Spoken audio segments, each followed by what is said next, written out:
होली में भौजी के खुलल बा पोल, भैया के देखावेली अपन लोल। होली में भौजी के खुलल बा पोल, भैया के देखावेली अपन लोल। भौजी रंग डलवावस यार से, भौजी रंग डलवावस यार से।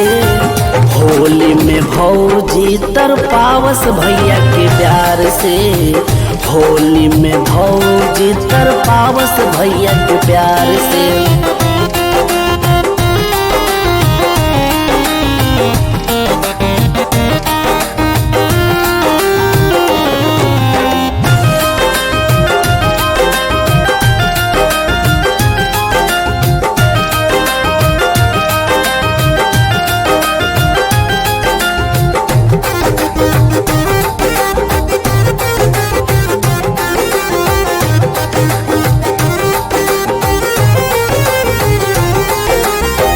चढ़ली जवानी में उमंग मारे जादा, होली में भौजी के चोली गरम बुझाता।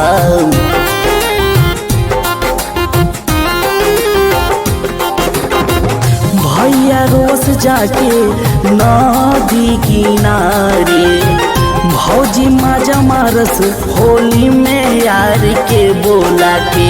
भौजी रंग डलवावस यार से, भौजी रंग डलवावस यार से। होली में भौजी तरपावस भैया के प्यार से, होली में भौजी तरपावस भैया के प्यार से।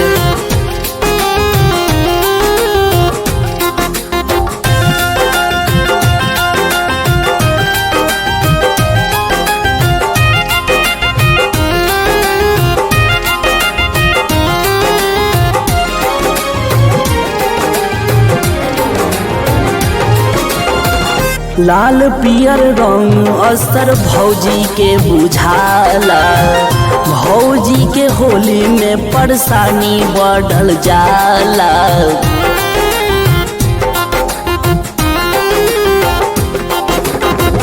लाल पियर रंग असर भौजी के बुझाला, भौजी के होली में परेशानी बढ़ल जाला। भैया कसमेरी भइल बाई मतलबी, भौजी राज खुलल होली के महीना में। होली में भौजी तरपावस भैया के प्यार से, होली में भौजी तरपावस भैया के प्यार से।